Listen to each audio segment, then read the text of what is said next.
Alright, you lovely lot. Welcome back to NE1's Mental Health Podcast, where we are still here at Vibrant a Wellness event. We're joined by our second guest.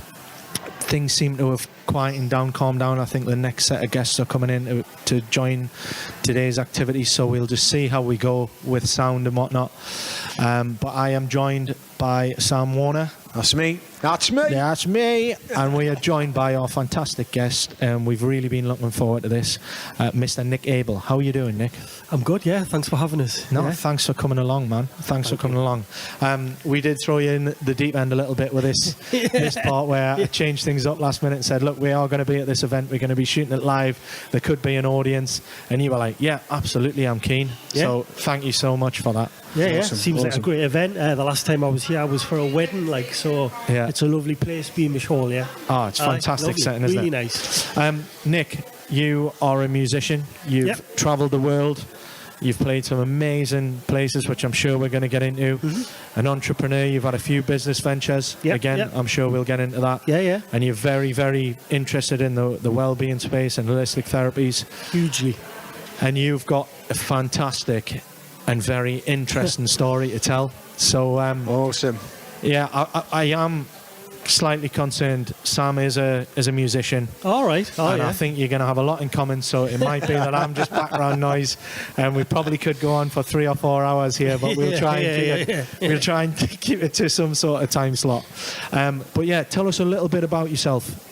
So yeah, I'm from Newcastle. I'm a musician. Been a musician, professional musician, as in that's how I make a living, for about 22 years. I play guitar mainly. I also play an Indian instrument called a sitar.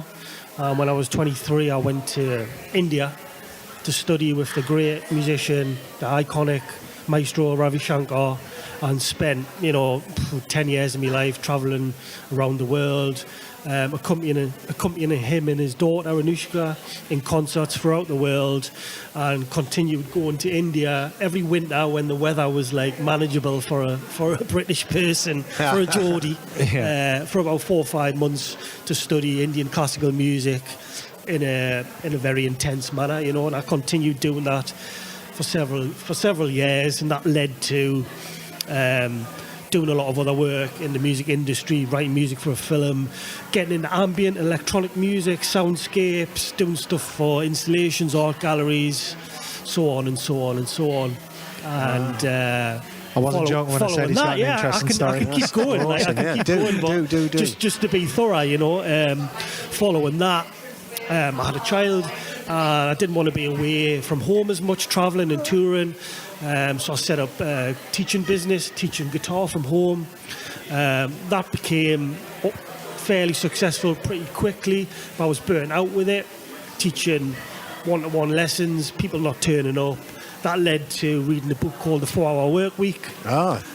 Tim Ferriss, learning about outsourcing stuff, learning about passive income, making money online. I built a website teaching Indian classical music online. Went back to India, filmed a load of artists who I knew, created this website, thinking it was going to make loads of money. It made nothing. Right. Absolutely nothing. I dare say there's lessons to be taken from that.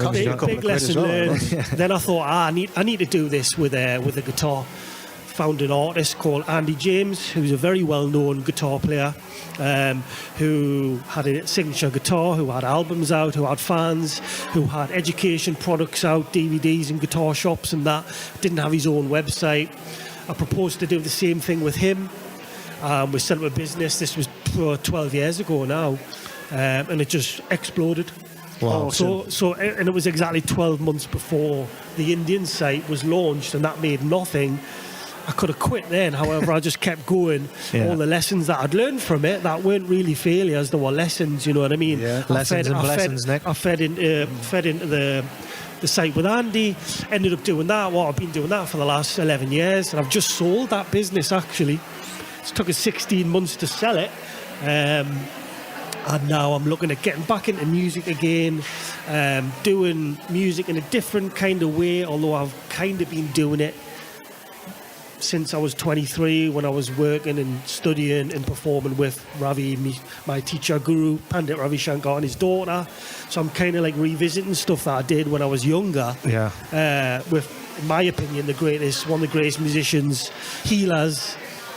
Yeah, I was going to say there's much more to it than just playing So the yeah, instrument. that's basically when you say, what do you do? It's like, it's not just like, I can't just answer it. Yeah, like, that's just it. I just went from being a lad growing up in Newcastle, travelling the world, living with gurus, and and when I said you had an interesting story, it really meant it. I suppose that the obvious question is, how does a lad go from the streets of Newcastle with a dream of playing music to living with the great Ravi Shankar and touring the world with him and his daughter? How does that happen? I suppose a lot of it, when I look back, comes from law of attraction, manifestation, mindset. Absolutely. Like, I was obsessed as a teenager with music, and obsessed with learning from the best. And I spent several years, from about age 18 when I left college, trying to go to this college in America, raising money. I wrote a Sting, I wrote a Martin Offler, I wrote to different businesses like Northern Rock, which is now Virgin Money, Asda, Greg's, all of these businesses to try to raise money.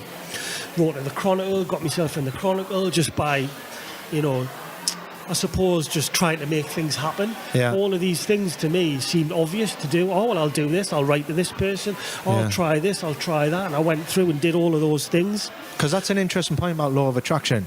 People think they understand it, and that they think that if I'm thinking about it and I just sit in my bedroom, The universe will gift me. Yeah, it's going to happen. All of a sudden, I'll have you 10 get off million your arse, YouTube don't you? followers.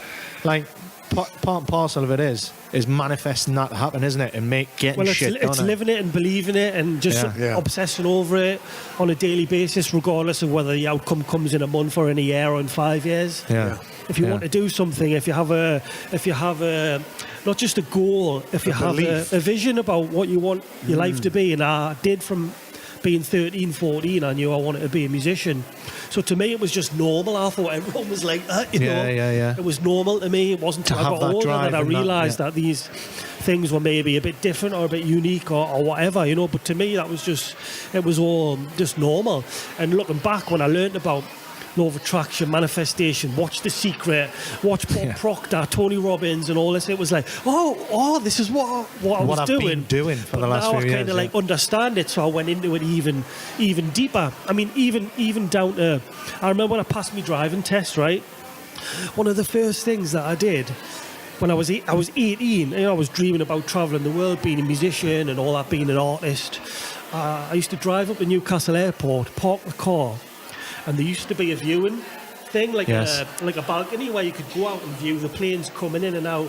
I'm 18 years old, on my own, at the airport, on the balcony, in Newcastle Airport, watching the planes come in and out. And that's what I used to do, when you're just a bit bored and you're looking for something to do. Would you be imagining, Nick, that you were that's you up and away? I'm going. I'm going. Wow. Yeah. Nick Abel's going on his world tour. And I'd never been anywhere, I'd only been to Portugal when I was 10 with my mum and dad on holiday. I'd never travelled anywhere apart from that. And then That's incredible, all of a sudden I'm 23 and I'm in India. And then, you come to Bombay, we'll play a concert, we're going here, we're going there. So we'll how take you on did you tour. get to India? How did I get to India? Yes.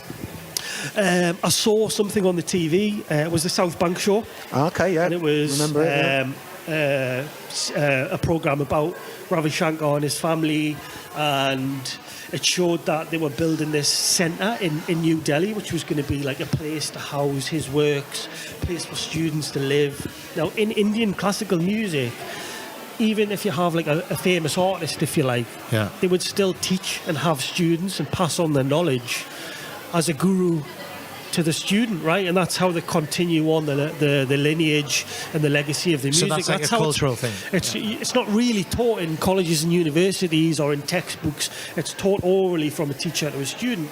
So people like Pandit Ravi Shankar would always have students, a handful of them, living with them. Right, cool. For like 10 or 15 years. Wow. To learn this art form. Wow, yeah. To then become an artist themselves. Wow. Is that So I knew about this. So I saw this on the South Bank show, and I went online and I saw the website, and it looked like it was going to be like a little school called the Ravi Shankar Centre, which would have an archive, a library, a performance space, an amphitheatre, rooms for students, etc., etc. And I sent an email just inquiring about it because I wanted to learn there. I wanted to learn from someone like that. Yeah. I'd previously tried to go to college in America, a really famous jazz college called Berklee College of Music in Boston. Yeah.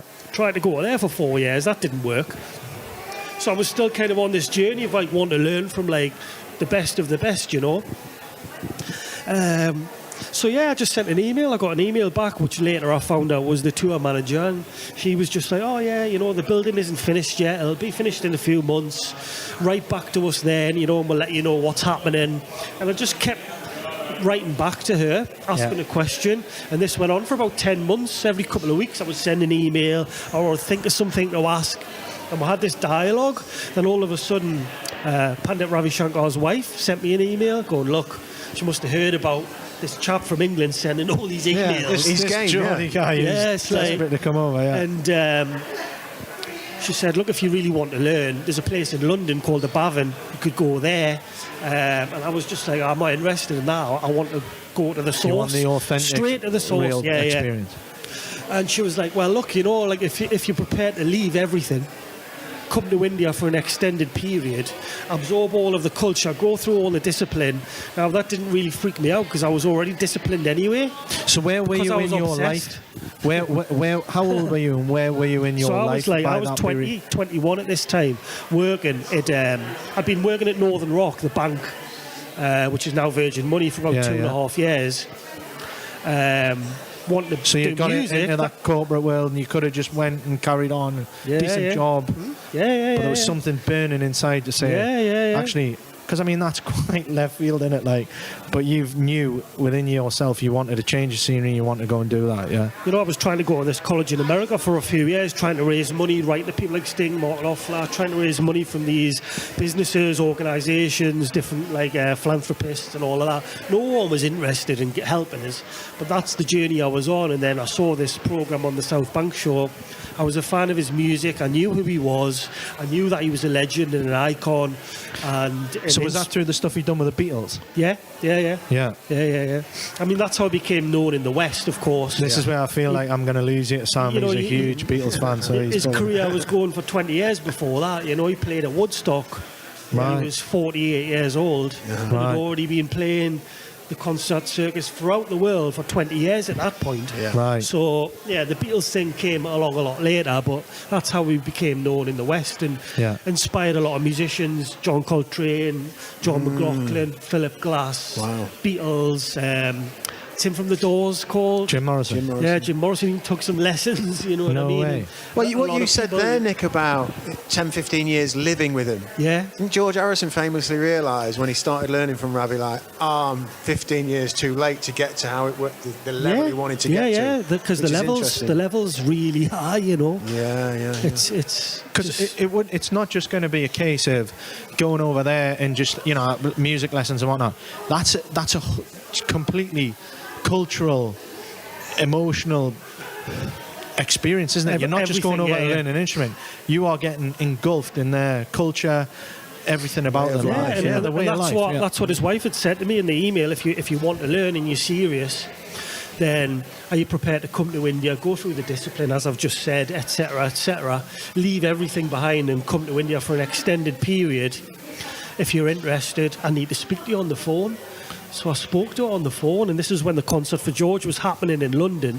So they were in the UK. And she basically just said, right, we'll rent you a room in the house, which is the Ravi Shankar Centre. Newly built centre, which is what I saw on the South Bank show, which is basically their house.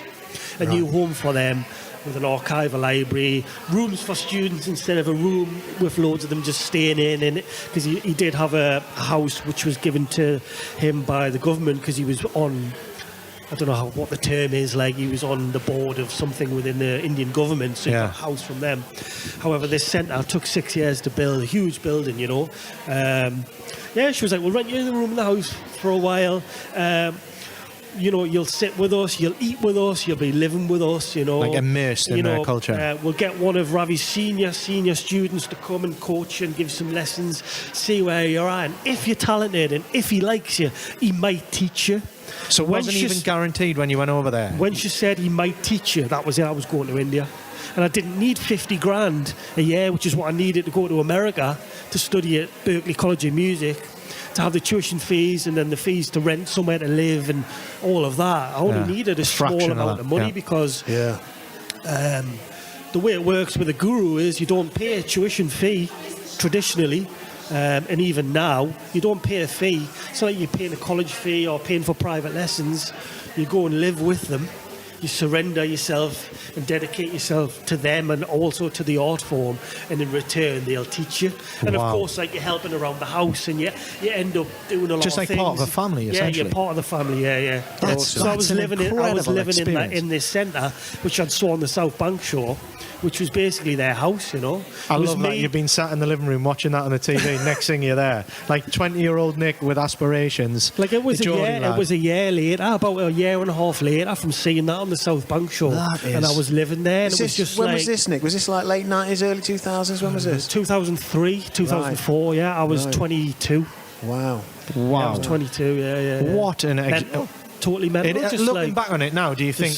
Because 22-year-old Nick, he's been to Portugal, he's got a little job in Newcastle. He's going to Newcastle Airport on the balcony, manifesting, travelling. What you said there, Nick, about like writing letters and banging on the door, and even with Ravi's wife eventually getting in touch with you. And this is something we spoke about on the way here today with our young kids, bringing up young kids today. Yeah. And having that kind of ethic and that kind of understanding that you go and shake the tree. If you want something to, it's not going to land in your lap. I love that. It's a really important message for young people now. Yeah. I think a lot of people, and even me sometimes, you're frightened to do it, and I don't want to annoy people, and I don't want to. But of course, you have to do it gracefully and fight. You know what I mean? And tactfully and navigate your way through it. And because when that opportunity comes, you're the first name. Well, that kid from England, he seems keen. You're the first one, aren't you? It was weird. It was so bizarre because it was like, why?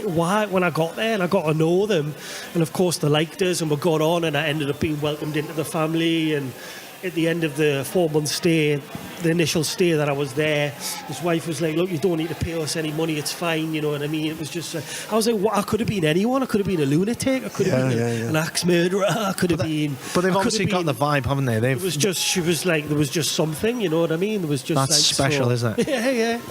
And that ended up changing my life completely. And I worked with them for 10 years, right up until just before he passed away. Wow. 2012. Working with his daughter Anushka. Right. I joined her, how do you say it, like ensemble, I guess, in about 2006, 2007. She did an album, a world music album, with some electronic musicians from India. Yes. And the guy that did the album couldn't do the tour. And I just bought a laptop at the time, bought some music software, bought a little keyboard, and I was wanting to get into music production. And I had it in India in my bedroom, and she came in, we used to exchange music and all that. And she was like, Gaurav can't do the tour, and this, that, and the other. And then she looked at the laptop, looked at me, looked at me, she went, could you do it? And I went, some stories write themselves, don't they? Yeah. And I didn't know how to use it or anything, but I knew there was a 6-month period where I could figure it out. And Gaurav, the guy that did the album, of course, showed us. And then here I am on stage doing a tour on support of an album that got nominated for a Grammy, replacing kind of the biggest electronic musician in India. Wow. Just in... What software from a techie point of view then? Ableton. That was using Ableton. So you had 6 months to get up to speed and kind of recognise. That became my nickname, Nick Ableton. Of course, yeah. And that led to getting to know people like Nitin Soni, Talvin Singh, a lot of these Asian electronic musicians who I was a huge fan of. I was kind of propelled into that whole world, which led to doing music for a film and getting into doing music for installations, art galleries, soundscapes, ambient music. Wow. A huge ambient music fan, which links to now, being in getting into the wellness industry, getting into hertz, frequency, meditation, how it affects your body, your mind, but on a massive, deep level. I suppose it's going back to what I did when I was in the early 20s studying with Ravi.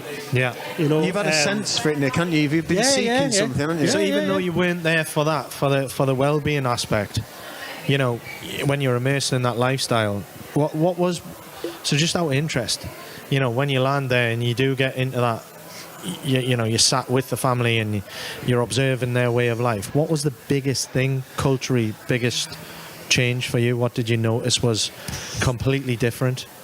Just there wasn't really just one specific thing. It was like everything was different. Everything was just completely like bizarre, completely alien, just everything. You know, like the smell in the air, walking around the house where they live, which was in the diplomatic enclave, really affluent area. There's a shanty town on the corner, and it's just like, what's going on, you know, like being in the house, watching them eat with their hands. Yeah. You know what I mean? Doing the pranam, which is where you would touch the guru's feet as a sign of respect and reverence. And that was probably, I guess, if I was to pick one thing out, that was probably the most alien thing for me. Was seeing people touch the feet of the guru, and then you know what I mean. It was I felt really self-conscious and a bit stupid doing it. Well, it's so far removed from what we do here. Even that, you know, fast forward to where we are now in today's culture in the Western world, and you know that whole thing about being the apprentice and learning from your elders. A trade, for example, we're losing that. We are losing it as a community. But that whole thing there was about learning off your elders, learning off somebody and being totally immersed in it, and them giving the time, you giving your time, and throwing yourself into something wholeheartedly. All day, every day, you know, like we'd get up for breakfast, I would be sitting and having breakfast, and you would start teaching something or tell some. It's not just about practically learning an instrument and learning music. It's about, you know, you can learn from stories, philosophy, and you can be inspired. So it was just all encompassing, everything, you know. Of course, you had to be observant to be able to recognise where the lessons were, all of this, you know what I mean. And that would be like, right, go to your room, practice for 5 hours, right, okay, then and there, you know, it was just. That's incredible. What an experience. And that took you around the world, didn't it? Around the world. So you've been in some amazing venues. I mean, I'd only been there for 3 weeks, and they were like, oh, we're doing a concert in Bombay. We want you to come and accompany Pandit Ravi Shankar and his daughter Anushka in concert using an instrument called the tanpura, which is the drawn instrument. Had you learned how to play it at this point? No, but I'm a guitar player, so I was just like, I didn't really know. You know what I mean? It's quite like, it's not really seen as performing. It's not an instrument that you perform on, but you would accompany these artists on stage. And when you're on the stage in close proximity with this, it's like you're going into sort of subtleties of energies, frequencies, music, and all of these sort of things that you learn, feel, pick up on. And I learned a lot just by being in close. So a guy like that's going to have an aura, isn't he? Like an aura, It's going to be, you're going to feel it just being with him in his everyday, never mind watching him perform. It must have been pretty special. Mega. What sort of impact does that have on a person? You know, I'm trying to put myself in that position. A young lad from Newcastle. That must leave a profound impact on you as a person. How have you found that whole experience has impacted you as a human being? Well, it became my life, you know. It became my life. Like I say, I ended up spending 10 years with Ravi from the moment that I met them until he passed away. I spent 6 years on and off going to India to study in the winter. I went to the home in California, etc., as well as touring the world several times with them, you know. It became a way of life for me. It became me life, you know. And it just opened so many doors, you know, from going back to when I was a bit younger, when I was trying to go to college in America. No one was interested in us. I didn't really want to help out or anything, but I got a lot of praise, and I certainly learnt a lot. When I got a bit older, it was very easy to open doors. People wanted to be associated with me because I had that I had that association with them, and because of the things that I'd achieved, I guess, as well, and the things that I'd done, you know, and that led to me forging a career in music, I guess, like on my own. and leading to reaching out to the likes of Andy James, my business partner, you know, and there was other people, you know, this is who I am, this is what I do, I'm interested in doing X, Y, Z with you. People would always respond and be responsive. So, because it's a pretty far out story, you must have said that and be like, this is a bit of a synopsis, and they'll be like, wow, what an interesting. So it became fairly easy. However, it doesn't mean to say that, you know, pulling things off is easy. You still got to have the skills and the knowledge and be able to deliver the goods. You can't just blag it because I've done this with this person, and you know, can I do this with you? You've got to be able to deliver the goods, of course. You know. Are you from a musical background then? Are your family musical? No. My parents aren't musical.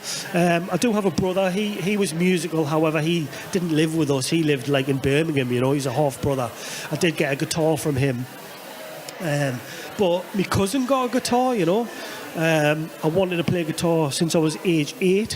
One of the earliest memories is being in town at Windows Arcade with my mum and dad on a Saturday, walking past the guitars, going, and I just had this. Was that what it was, Nick? I can remember, I had this like just seeing them pull to it, you know. My mum and dad were like, you know, and it wasn't until I was 13 that I got a guitar, which was from my cousin. Because he got one previously, he didn't like it or he didn't take to it. And the uncle was like, we'll give this to Nick. So I got it as a gift. Wow. Awesome. Because that'll sort of, you know, resonate with you, because Sam's got 3 kids and they're quite musical, but because I think a lot of it is in part that you are playing music around them. You know, music, there's instruments, there's guitars in the house. So they're really... They grew up like they're that, seeing it, and it's But for somebody who's not, and I wasn't, you know, in my house, and I've never played an instrument, and that's something that peeves me a little bit, because it's something I'd love to do, and I know it's never too late and all that. But like, it just never occurred to me as a young. That's interesting. The pull you had by seeing them. Was the music you were listening to, Nick? Was a certain like? Obviously, my parents would listen to music records and stuff like that, you know. But not massively. I wouldn't go to the record player or the tape player and start playing them on my own. I wasn't pulled to it. I don't know why. When I saw that guitar in Windows Arcade, in the window, several guitars, I was just like, that's what I'm going to do. That's what I want to do. That's awesome. Mad, I don't know, but I can't. But like you say, I can't tell you why. Or it's the law of attraction as well, isn't it? And your whole life story has sort of, in some part, came from that moment, hasn't it? You've obviously got the wanderlust. There's something in you that wants to see, and the curiosity. And that guitar is like the thing that's like a magic fucking broom, isn't it? It's took you into the world, around the world. That's amazing. So, is it something that you've passed down to your family, or? Try to, but nah, not really. Like, my daughter's not really interested. You know, and I've got a little boy as well. Right. He had a little guitar, and he was his fingers would move and that, and I was like, he's going to do it. I can see something here, yeah. It's not something that I would force on anyone or really push, but I would definitely encourage all children to learn an instrument. I think it's an important fact. I don't think they do enough of it at development, school. And mental brain development and all these other studies that are done into it, But again, you know, there's all that, but again, going back to dedication and applying yourself to something, I think you can't just fake playing the guitar. It's not something you're going to set on YouTube for, you know. Well, you love it or you don't, because you'll know, Nick, and so many people, me included, you start, your fingers it feels like you're never going to get there. Well, and then you get a breakthrough day, and smoke on the water's like, oh my God, smoke on the water. You know, and then you have a breakthrough, and then you don't look back, but it's that sort of, you know, sticking with it. Like you say, with the kids, I made a point of just putting stuff around the house, and, you know, I was doing what I was doing, but I bought a piano off Gumtree for £1. It's just in the corner, and I'd come downstairs in the morning and I'd hear my 3-year-old just tinkling, and it's magic to me. It's like, that's awesome. And one of them, he likes to play the drums. One of them picks up the guitar a bit, puts it down, picks it up, puts it down. But it's around. It's just always around. So we'll see. And it's working though, because they're getting good, aren't they? Yeah, I mean, And I am not. When he says I'm a musician, I'm not a musician. I was just in a band because I happened to be in the shed with 2 of my mates who were having lessons, and no one would sing. So I said, "Turn around, I'll sing." Right, and then that was it. Don't and then look at me. I've just been. Don't look at me. I've been in bands and learnt a couple of chords, which sadly are the only chords I still know today. But I've just loved it. I love being around it, and cool. And I think, like you say, for kids, it's like a language as well. If a kid does grasp it, you see the world in a different way, don't you? You know, melody and harmony. Yes, absolutely. Gorgeous. So tying a little bit into where we are today, so we're at Vibe into Wellness, and you are massively into a lot of things that you said at the start. That you now attribute to your well-being, your mental health. It's a way of life for me now. Yeah.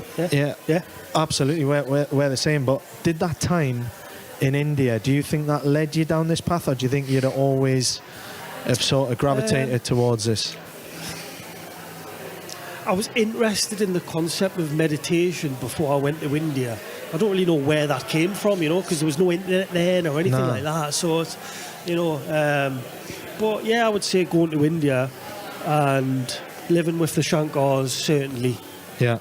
So that would have been a daily practice, was it? Sorry? Was that a daily practice, meditation? Music was meditation. I was going to say, what would you class meditation as? Music started as a meditation when I was 14, and I was, coming home from school and playing the guitar at 9 o'clock at night on the weekend, playing guitar, didn't go out with my friends. Lost for hours. Didn't do anything until I was 17. My friends knocked on the door and took us to the pub. That was normal to me. Yeah. But I suppose in a way that was like a meditation. It was a mental practice. Yeah. I suppose there's probably a lot of people listening that are into the music or play instruments, and like I say, I don't, but I could imagine that getting lost for those however many hours. Them two chords, those two chords, I can get lost on them tonight for 2 hours. Two chords. Yeah. E minor and Well, I've heard your wife say, look, when he's on that guitar, he's gone. He's on another planet, you know what I mean? And I've seen it. I have seen it with you. He's just there, and then it's like, right, we'll come back in a few hours when he's touched back down from space. But no, there is something magical, and again, it's about that. We were talking about it just before, weren't we? About being there in the moment. Meditation, whatever that looks like. In connection with something and just getting lost. There's a lot to be said about that. A lot of people with busy brains need that. They need that, and it's a magical thing. But maybe I will get into it. To follow on your question, meditation, definitely. I would say I learned to meditate properly in my understanding of what it is, while I was on stage accompanying my teacher, my guru, in concerts throughout the world over like a 3, 4, 5, 6 year period. That's where I learned meditation. Right. To me, going into a deep place. I guess for me, I would call it a guided meditation. A lot of people think meditation is just sitting with your legs crossed in complete silence with your eyes shut, trying to think about nothing. I can't do that. That's too hard. Absolutely. I need to have something to focus on, which is known as a guided meditation. I'm all about guided meditation. Sometimes it's guided verbally. Sometimes it's guided with music. So for me, that was like a meditation. And here I am with the ultimate guru, one of the greatest artists of the 20th century, playing meditative music. You know what I mean? And here I am, 2 feet away from this person, feeling, absorbing it all and going into the zone, if you like, of a meditation throughout the concert, So is that what your meditation looks like now? Is it like music-led? Is it sound-led? Yeah. I did do guided meditation for a while, verbally. For me, it's about the tone of the person's voice, and if the tone of the person's voice isn't right for me, I can't go into it. So I did it for a while. And then, about 4 years ago, I was in quite a dark place, Obviously, COVID had happened, or was due to happen. Various things have been going wrong in my life, you know what I mean? I had a business with another guitar player, someone who I was a fan of as a kid, and I ended up, that went pear-shaped. I ended up losing a lot of money, and, I just got stuff from seeing my little boy for a while, so things were a bit volatile with that. I ended up leaving his mum and coming back over to my parents for a bit before I got somewhere on my own, and just various things happened, life happened, stage of life. I went into quite a dark place, for a while, and after about 2 years of trying to pull myself out of this darkness, I was like, I need to do something, I need something. And I ended up seeing Paul Mort, who you may know of, who's a guy from South Shields, who is a master coach. And I've known Morty for years, you know. Yeah. And although in my business we create and sell online courses for guitar, I've never been someone to learn online. Right. But when COVID, I was like, I need to do something, and this ad popped up on Facebook. Morty's doing this course program. It's called Unstoppable 28. Yeah. A 28-day program. And I just saw, I don't know whether I'm going to learn anything from this, but I need to do something. Give it a whirl, lockdown, so I've got no other choice. I'll just do it. Yeah. So I did it, right, and it was a month long, and it was great. I really got a lot from it, and it started to get us back into a routine again. And straight off the end of that, he promoted another program, which is a 3-month program called Mansformation, right? And I got so much out of the previous one, I went straight onto that one. And it was for business people as well, so it was teaching business stuff. It was good crossover, yeah. And it was good for me because I got this planner. We're doing Zoom calls every week, Q&A calls every week. And it got me to get back into a routine, think about a morning ritual, an evening ritual, keep a planner and a diary of everything and what I was doing and goals and whatnot. And I'd always did this when I was younger, you know. Yeah. And I'm sitting there looking at my planner thinking, well, what can I fill in for me morning rituals, you know? I was like, well, the first thing I did, I went and bought a weighted vest, started doing laps around the garden with my iPod. Oh, wow. You know, chanting and listening to uplifting music. And, you know, I'm massively into pop music, so I'll be listening to Take That. Are you really? Are you really? Yeah. That's interesting, Swerve. Yeah. And I suppose through listening to music on Spotify and YouTube, I discovered this thing called hertz frequency meditation, which, you know, I'm a huge fan of ambient music, as I mentioned earlier. And I started listening to these ambient soundscapes, which were like a meditation, which reminded me of the drone music in Indian classical music, the drone that I'd been playing. The atmospheric soundscapes that I'd composed when I was a bit younger, that I did in art galleries and stuff like that. I was like, I love this. Yeah. And it helped me to focus and to calm down and recalibrate my mind and helped us to sleep because I had problems sleeping. Yeah. It was just such a great discovery, you know. Yeah. And then I started reading about frequencies. The hertz frequencies, all the different frequencies like 528, 438, and I was like, oh, I remember this because Ravi used to tune his sitar to 438 hertz, not 440 hertz, and it was just like, oh wow, like I already know this, but I'm seeing it presented in a different way, and I'm connecting with it in a different way. Yes, I love the music aspect of it, but I'm desperate and I need something to help us calm down. And, you know, I was What is it about that frequency then, for those that are listening, might be interested in it? What is it about that particular frequency? So basically the science behind it is different frequencies have different effects on the human body, the human mind, right? And these are called cymatics. So if someone wants to have a visual representation of it, you just go to YouTube and type in cymatics. And what happens, what they do is, this will just help you visualize and understand what it actually is doing. You get a vibrating plate and put water on it, or they put like drops of sand or salt on it. And they play just a frequency, 528 or 438 frequency, right? And on that plate, the salt will form a shape. Yeah, like geometric. A geometric shape, right? Now, if you were to play 440 hertz, which is what standard Western instruments are tuned to, that's not a pure tone, it's impure. Right. And it creates like a muffled shape, right? It's a distorted shape. Yeah. But 438 hertz, which is very slightly lower in pitch, creates a beautifully formed shape, which is called a cymatic. Now you play a different note or a different frequency, and it creates these different shapes, but every time you play that frequency, it'll create that shape. Wow. Now you do the same with water, and it creates those shapes in water molecules.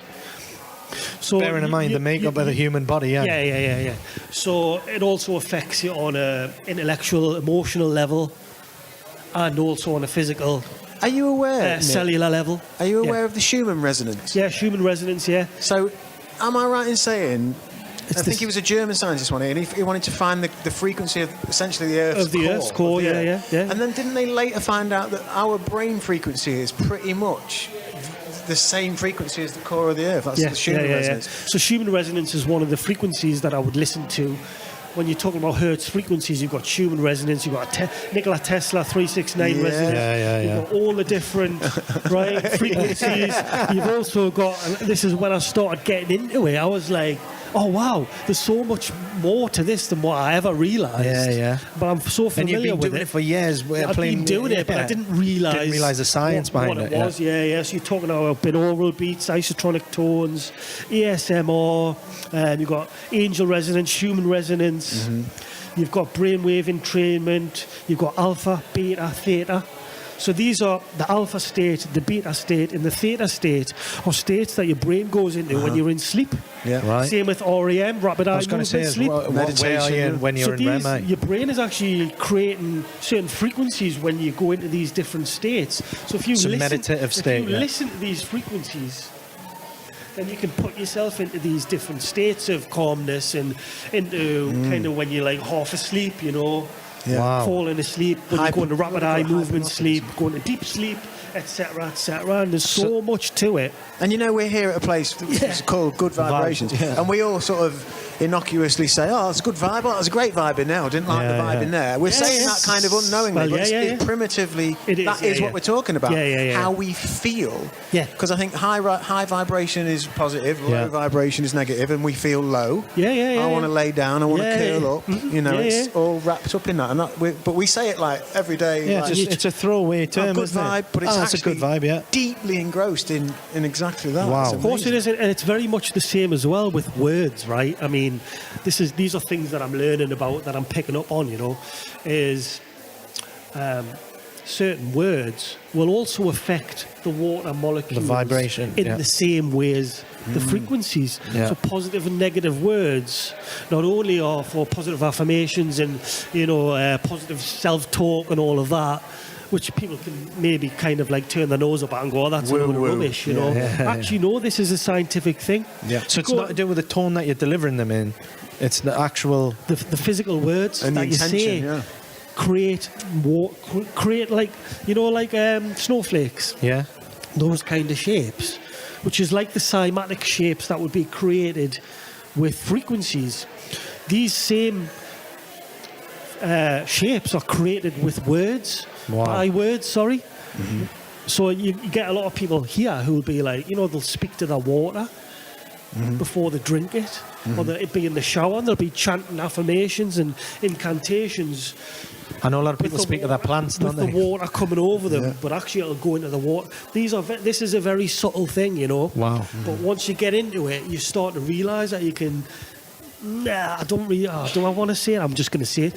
Say it. Manipulate reality a little bit, which ties in with manifestation. Well, you're creating energy, aren't you? Yeah. You're It's creating a very positive energy, real, aren't you? powerful thing, Wow. Amazing. I'm fascinated by it, because... I'm fascinated just chatting about it for these last 10 minutes, but it's something I'm going to go away from here and really study. Because I don't know enough about it.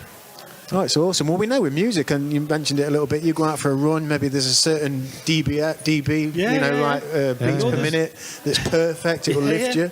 And like you say, laying back and listening to something chill. There's a great video on YouTube, and I would urge people to try to find it. Maybe we can put it in the link on the episode. We'll put it in the link, a few links, And it's a guy who's in a garden, he's got a speaker, right?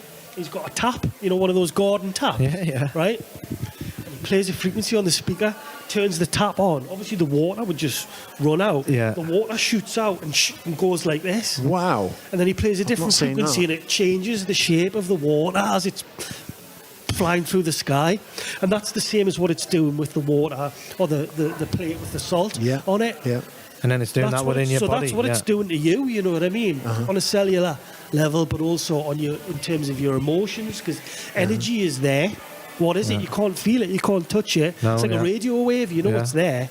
So all of these things that link with emotions and energies, auras, and all of this. And I'm really into all this, really like esoteric, spiritual type of stuff, but it's all real. It's all there. Listen, mate, you're in the right place today, because I think there's a lot of people on your vibe. You can't see it, but it's there. You know what I mean? I'm fascinated by all of that. So it all ties in with all of this. And well, I'm a great believer in that. Working off a feeling or an aura or a vibe you get off something. You walk into a room, and you absorb it, don't you? You can just feel it, and you go, oh, this isn't right. Well, when you're around somebody who's just got a positive energy, makes you feel settled. It might be in a new situation, whatever it is, and you sort of feel alleviated a bit because there's a good frequency. Or someone's edgy, someone's fucking got like a freaky energy that's like putting you on edge because, and like we say, with anxiety these days, obviously there's lots of people in lots of places. You go in a big, busy room, it can be a good vibe in there, it could be a bad vibe. And we say that, like you said a minute ago, throw away. Oh, I don't like the vibe in here, should we fuck off? Yeah, the vibe's off. Yeah. But it's that, it literally and someone could walk in and change the vibe. And I love what you're saying. One way or the other, Because when you do sort of click with that, and you don't need to know the science, you just need to understand like on a layman level, like we're talking about. Like, if you choose to be positive, you'll emit positivity. Yeah, it's what you put out, you get back, isn't it? And that's a big turning point in my life as well, where I chose to go out and try and make a positive impact and do things for people and not want anything in return, but go out and have those conversations, ask people how they're doing. It's in its simplistic terms, it's very much like that, isn't it? Wear a smile. Ask people if they need a hand. And like we live in a world which is quite negative, I don't watch the news or read the papers or anything like that. Likewise. Generally speaking, most things when you sit and observe it are negative. Yeah. So you kind of almost have to train yourself to do the opposite, which is what you're just saying there. All of these things that you consciously told yourself that Swimming you wanted to start doing. It's a shame it's that way. But it's an interesting point as well, Nick, because in your actual life, we've just discussed quite a lot about social media and the impact of digital culture on us now. And as you mentioned there, so much of what we're sort of led through news channels or whatever, or the zeitgeist of culture is like negative. This war, that war, this kid's gone missing. But in your actual life, the people you meet, the experiences you're having, how many horrific, terrible things have you experienced that are on the news that you think are happening? If you actually go on your real lived experience, they're not there. It's not they're not there. Like you would be led to believe it is. They're not there. That's a really interesting thing. Is. And a simple thing you can do is to, like, advice-wise, and what we try and get to on here, is so simple. Like, just tune out of that a little bit. Focus on the things that you love and that you're interested in. Don't focus on the things that you're not interested in. That you're not even focusing on. You're being led to. You're being led to it. Do you know that? Of course. All that AI and the social media is great for that, isn't it? You browse something on Amazon, next thing, every targeted advert. We're not going to go there. We're not going to go there. There's another story for another time on this. All right. But yeah, and it does my head in that they actually just. You're being mined for profit, aren't you? Of course. Because it's all this big thing about being mindful, but how can you when they're actually targeting you towards a certain thing, and like this doom scrolling? I hear that a lot. Oh, people are doom scrolling. I'm thinking, well, yeah. Because the pages are littered with it. Doesn't matter if you're typing about football. You're just getting the worst of the worst, aren't you? You're getting battered, and then before you know it, before you've left the house, you've just been done in. In a way, that can also be a positive thing. Like I only log into Facebook and I log out when I want to. You know what I mean? I want to check on something. Like you were just saying before, when we met, when I came in, like there's so much happening here in the wellness industry. It's such a booming thing. There's so many things going on. But I remember when I first started to think about, I really would love to go on a retreat, I was kind of like struggling to find something. A lot of them were like Buddhist retreats or yoga retreats. I didn't really want to do yoga. And we're not talking local here. Are we talking like... we're talking like international, national and around Europe as well, I didn't really want to go on a Buddhist retreat, although I enjoyed going to the Buddhist centre and do meditation now and again.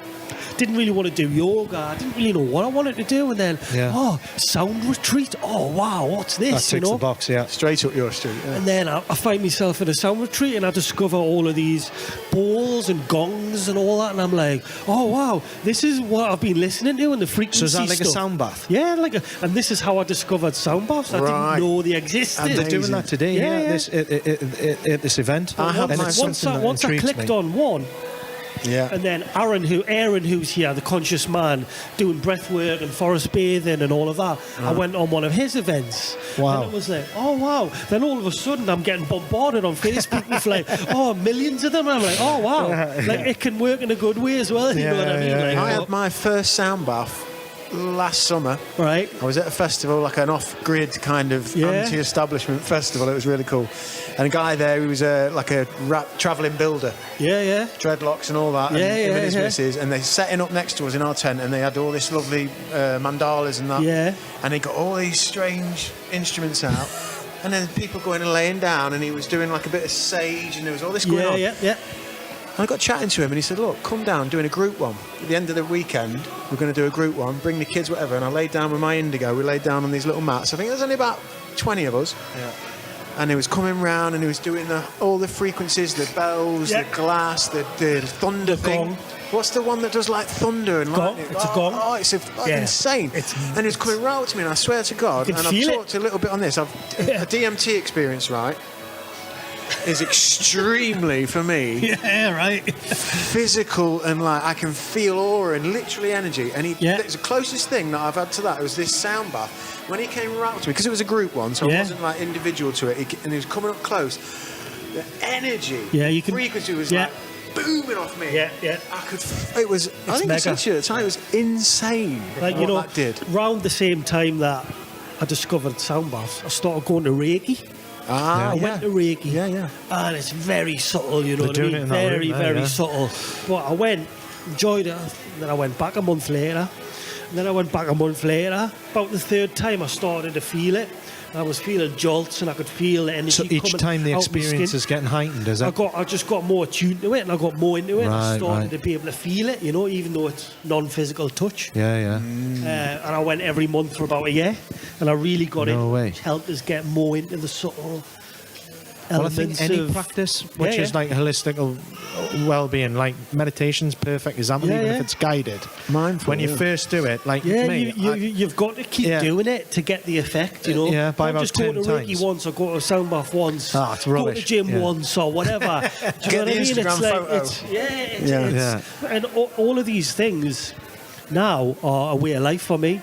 You know, I listen to frequency meditation every single day. Every day, So every day. And, you know, when I was doing the transformation with Morty, it was like, right, let's track everything. Let's count, you know, the amount of times that you hit your goals. You've got your weekly wins. You've got your morning ritual. You've got your evening ritual. Blah, blah, blah. And it was like, right, I'm going to start counting how many hours. You know, and at the end of that 3 months, I did like 160 hours of hertz frequency meditation. Wow. And I remember when I first got into it, my mind was so scattered with so many different things that were going wrong, and I was just in such a dark place, you know. Yeah. I found it hard to even listen to it for 10 minutes. And I remember reading an article saying you need to listen to it for 7 minutes for it to start affecting you on a cellular level. Lost at 3. And I couldn't even go at like 10 minutes, and it was a struggle. Yeah. And then after a month or so, you know, I'm doing like 1 or 2 hours in the morning and an hour at night. Do you know what? One of the things I used to do for my well-being was flotation therapy. Oh, right, yeah, I've wanted to try that actually. I've been meaning to try it. Well, what's making me think about it now, I haven't done it since middle of COVID, really, because it got difficult. Anyway, what I know's changed now, and they're bringing it in more and more, is they're bringing the sound frequencies into the experience of floating. So the pods, which obviously, for people who don't know, they've got 11, 12 inches of water in with about 1,000 pounds of Epsom salts, and you float. And there's LED lighting you can choose to have on and off. But ultimately, it's about cutting the senses off. So it'll be dark, you float, the water's at skin temperature, you disappear into the universe. You drift off. But now they're adding audio frequency. Well, that ties in exactly what he's just saying, isn't he, about the molecules in the water. You know what, much happening there. There's a thing. I've not done that, though. It was in town. It's moved to the Bick in Sunderland now. It's called the Harmonic Egg. And it looks like a flotation tank from outside. But you go in. I haven't been in it. I've been meaning to go into it. Very much like flotation. Yeah. You know, there's still a lot of things on my list that I haven't tried yet. You know what I mean? You go into it and it plays frequencies. And, you know, they're talking about it can heal ailments. There's no water involved. It's just like ailments. It can heal you from disease and all of this sort of thing as well, which are so affecting your cells in your body. I very strongly believe in all of that, you know, and this is going back if you're into all of this, before history was rewritten in the early 1900s and all of this, you know what I mean? Going back into historical kind of things, you know, this was... Like pagan times, is it what it was? Well, yeah, even Egyptian times and even before that as well, you know? Yeah. Frequency is a huge thing, you know? While we're talking about frequency and sound, obviously everything has a yin and a yang. So silence. And you'll know, being a musician, sometimes the gaps, sometimes the silence is just important. When talking about flotation, tying that in, obviously that was about being in that water, melting into the water, floating, not having any of your senses available and seeing how the brain reacted. I've had, and again, another thing I like what you said there, Nick, which was like stick with things. And it's known in the float industry, once you go and see a float lab, look, your first one you're not going to be able to let go, most likely, because it's such a foreign environment. 3 or 4 floats, 5 floats average, people start to really let go. I stuck with it for a few years, and I would start not only having visual hallucinations, but I had audio hallucinations. I'll never forget a specific one. I was walking across, it was like I was watching a film, but I was there. I can only recollect it like you're watching a film, but I was there. But I was seeing a figure walking across snow in this mountainous area. But it's like I was zooming out at the end of a movie. But I could hear the crunch of the snow. And as the higher I was pulling out, I could just hear the sky and the wind and the whistle and just the vastness. And it was getting louder and stronger and more prominent. And I came to, and people talk about blipping, and you're in that hypnagogic state where you're not asleep and you're not conscious. And I come to, and I was like, wow. Like the silence created so much sound. And you hear a lot at the moment, a little bit about people doing silent retreats, doing 2-3 days in silence. Is that anything you've done yet? Is that something? Not the silence one. I have seen the one where they put a blindfold on and you're in darkness for 3 days. I'll tell you what, a silent retreat sounds perfect to me with two kids in the house. I could well sign up for that. I'll tell you what, though, talking about the silent retreat, there is something called Vipassana meditation. Yes. And Vipassana is something that I discovered when I was in India. And I wanted to go up to the Himalayas to do it. And basically what it is, for anyone who doesn't know, you go to this meditation centre, and men and women are separated, and no one is allowed to speak whatsoever. And you're in there for, like, I think the first course that they do is about 10 or 14 days, days and nights, and nobody speaks. And you're studying this meditation technique that I can't really describe because I don't understand it. However, just the silent aspect of it, and I would read stories of that when people would come out and they would start talking again, they would just freak out and just like discovered speech in a new kind of a way. But being silent for all of that period of time opened up a lot of other senses. Very much like you hear about people who become blind or deaf. It heightens other senses for them. So I guess that's what you're saying. Totally, but then you mentioned DMT there as well a little bit. I know a lot of this deep meditation, going into alpha, beta states. You know, Dr. Joe Dispenza, however you pronounce his name, is very much into all of this kind of thing. And I know a few people who've done his retreats where, you know, they'll do extended meditation and it activates the DMT in the brain, and they start having these... The homogeneous they'll stuff. They'll start seeing cymatic sacred geometry and hearing frequencies and hums. Well, if you do get a chance to get into the flotation, whether or not whether there's audio in it, like I say, I know that they're starting to bring that in. But certainly you go to a place in there where visually... I mean, if you're that way inclined, which it sounds like you are, you can... It's an insane thing that can happen in there, and it's just, and then out, the lights come on, and you're like, whoa, hang on a minute, I've only just got in here. I used to do a 2-hour float. Wow. Bang, gone. Just and the alleviation, because there's so many physiological benefits as well. From the float. But I used to love, because I'm a weed smoker, and I like to go out there. I used to love just disappearing in there. Just disappearing into that place was amazing. The sad thing is, in fact, talking about it, makes me want to go back. There was a fantastic little spot in Colour Codes.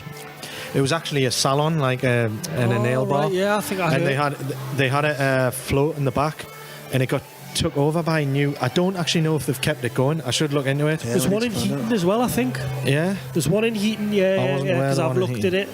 I have looked at it. I've nearly booked it a few times, but actually talking about it now with you, it's like, I must book that in. I must do it. You'd love it. And like I say, it is pretty profound. The audio trip out is something else. something else. So Nick, just taking it back. Yeah. As a Geordie lad, you've been lucky enough through your music and other ventures to have seen a lot of the world. But you're back in the northeast. I presume that you love it here. You love. Yeah, this is my home. Yeah, I love it here. Although I've travelled a lot and lived in a lot of different places, this has always been my home. Yeah. And I love it here. There's so much happening here in the region. I'm from Newcastle, living in Blythe at the moment, but there's so much going on in the northeast. Look at where we are today. There's so many different things happening. It's like you go to like a different city, apart from maybe London, which is really full on. Yeah. You don't really find that. Like it's like here. Yeah. There's a bit of everything here. I couldn't agree more. Yeah, I absolutely love living in the northeast. And Sam, he's an adopted Geordie, and there's this warmth to the people as well, isn't there? Yeah. And that's sort of going to lead us on to my next question, which is a question we ask on every podcast. Right. Yeah. And the question is, why is it that you think we are struggling so badly in this region? Because we've got some of the worst statistics around suicide and mental health, given the fact that people look on the northeast with a really, they look on the northeast with a real fondness because of the warmth that the people have, because of the fantastic place it is, and there's so much to do. Why is it that we're struggling so badly? Is there something you think you can attribute it to? Oh, it's hard. It's a hard one to answer, I guess. I suppose there's different things that would pop into my mind, but I would say, in my perception, and from the people in the circles that I know, a lot of it's a stigma. A lot of people kind of like think that if you don't go to the GP, or you don't this, or you don't that nothing's going to work. Yeah. Or if you don't take a pill, or if you don't this, or if you don't that it's not going to work. Yeah. And I think people are, maybe I'm wrong, but my perception anyways, people are frightened or embarrassed because it's not in the peer group, or their mates aren't doing it, or their Joe blogs are laughing at it, you know what I mean? Yeah. What do you mean, in the sense, Nick, that the people are conventional and not willing to come away from that you'd rather see? Yeah, so alternative. The wellness industry is growing. It is growing massively. Certainly, there's a lot of people that I know that suffer with issues, you know what I mean? And they don't even try or look at anything else. They just turn their nose up at it, and maybe that's got a lot to do with it, And do you think that's like a regional problem? Do you think that's a localised problem in the northeast? Do you think they're sort of less inclined to try other ways of wellbeing? Well, I wouldn't necessarily just say the northeast, but probably like the UK, certainly other countries. Even within Europe, some of them are more open to all of this kind of thing, you know. Yeah. Because what's doing my heart good today, like we're in the northeast, and we said this at the start of this podcast, like when we started this was like, there's not a great deal of stuff happening in the northeast. Well, we're here today. There's so much and there's so much going on, and it's amazing, and it's blown my mind to a certain degree. So like you say, it is happening, and it is getting out there. And what we're doing now is three men sat here with people passing by. We can have a live audience. There's been people at various stages of the day sat and listen to what we're saying. You talk about stigma. We are breaking it down now. We're talking about it. We're saying, look, I'm a Geordie bloke, but I go for floats, and I do sound baths, and I do this. There is a huge stigma to it, and I deal with that, I get comments, you're crazy, you're this, you're that, you know what I mean? You're not right in the head, and various other things, you know what I mean? It's like it doesn't bother me. I'm into what I'm into. I've got me beliefs, I've got me reasons for it. I don't need to justify it to anybody else, but I think that would probably stop a lot of people. It's interesting, isn't it, Nick, as well, because your story being that you went over to the east, right, and what we're talking about now is we're getting back to essentially Eastern philosophy, right? Or early philosophy, which is everything is organic, or everything is holistic. So if we're in good cheer, if we're in good energy, if we're doing simple things, eating vegetables, moving our bodies, spending time on our minds, all of that, you don't get a prescription for it.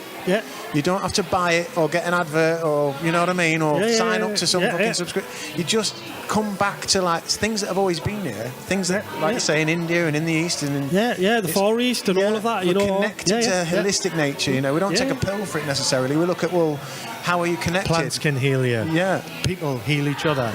Through talk and through. It's funny how that is unconventional, yet is as conventional as it could ever be, isn't Well, it? yeah, of course, yeah. It's mad, It's isn't been it? around a lot longer than everything Yeah, else. but you that can't is in put a the West. barcode on it and Yeah. sell it necessarily. Well, exactly, yeah.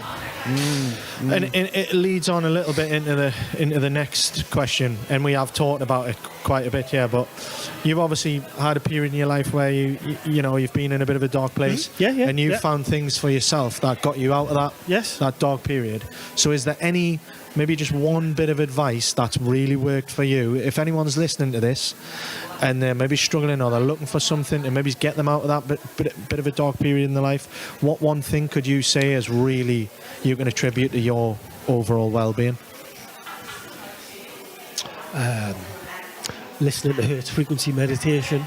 It's something that I didn't need to go anywhere to do. I could sit in bed in the morning, get my headphones out, go on YouTube, on my phone, on my iPad, and listen to it and be taken to a different place.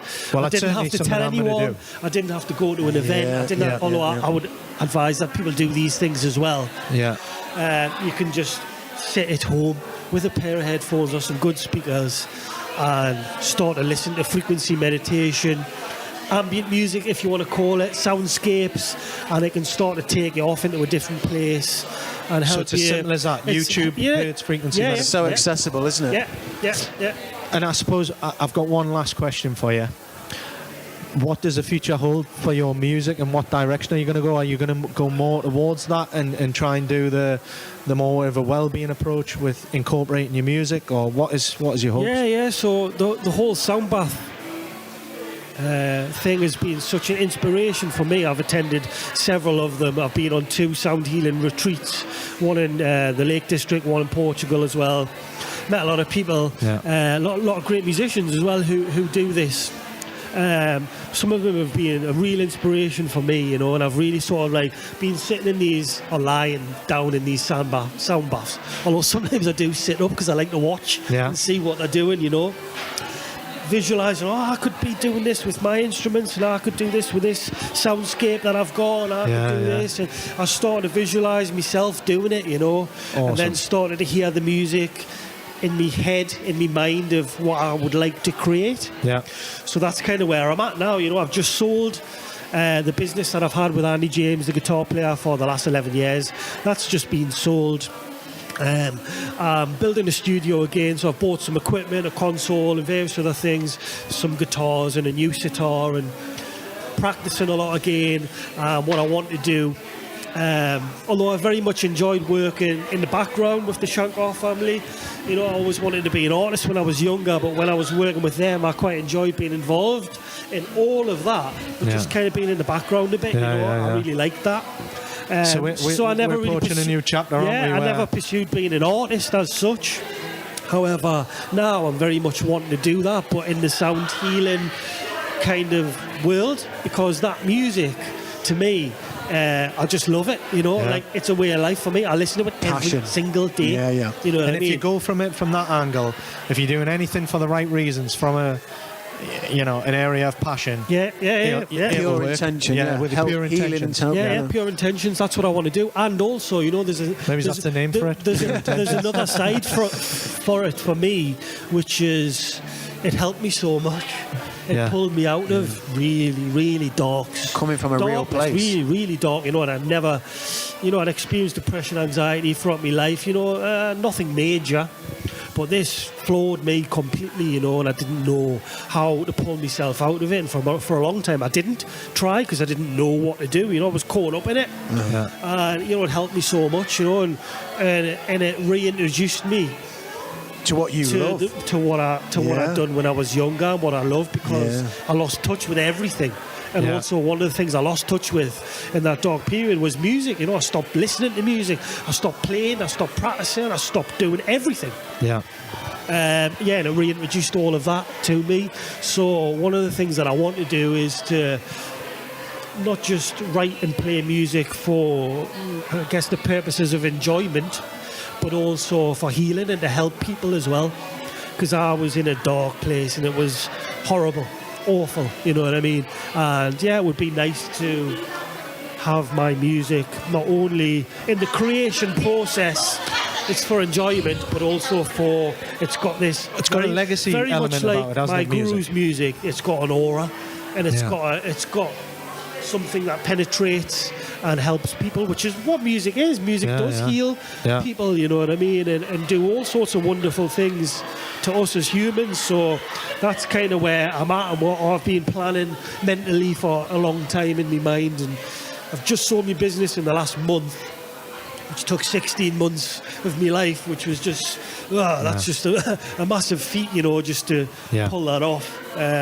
A lot of energy went into that. So, I'm itching to get started. So where would people, because obviously with your advice being, listen to this music, get into this, help yourself find whatever that space is in your mind to like you, find what you love, find what your purpose might be. Where are people going to find you to do that? How can they get hold of you, Nick? I am on social media, and I didn't have a website for a long time because I didn't have a need to have. I didn't have the need to go and have one made, but I'm in the process of putting a website together. That's at nickablemusic.com, which we'll link. I've just got a holding page up there now with the contact details, but in due course I will have music events up on there, and I'm working on an album. Awesome. You know, I've worked with a lot of different musicians over the years in various formats, done a lot of recording, been commissioned to write a lot of things, but one of the things I've never done is sat and made an album of my own. A lot of people ask me all the time. I've never felt ready to do it, you know, but I feel ready to do it now. So I've been planning that as well for the past few months, and hence why I bought some equipment, a console, and building a studio so I can do it myself at home. Awesome. That's something to look forward to. Keep us posted on that. That'd be amazing. Yeah, we'll be following your journey, mate, because it sounds like you're on a new path in your life, aren't you? Absolutely, and we'll absolutely be tuned into it. But cool. Mate, been so great. Thank you so much for having us. Fantastic story. Awesome, what a great you. bloke, and I'm sure you're going to do some real good for some people in the future. Great, Thanks, Nick. Nice one. Cheers, man. Thank you very much. Good vibes.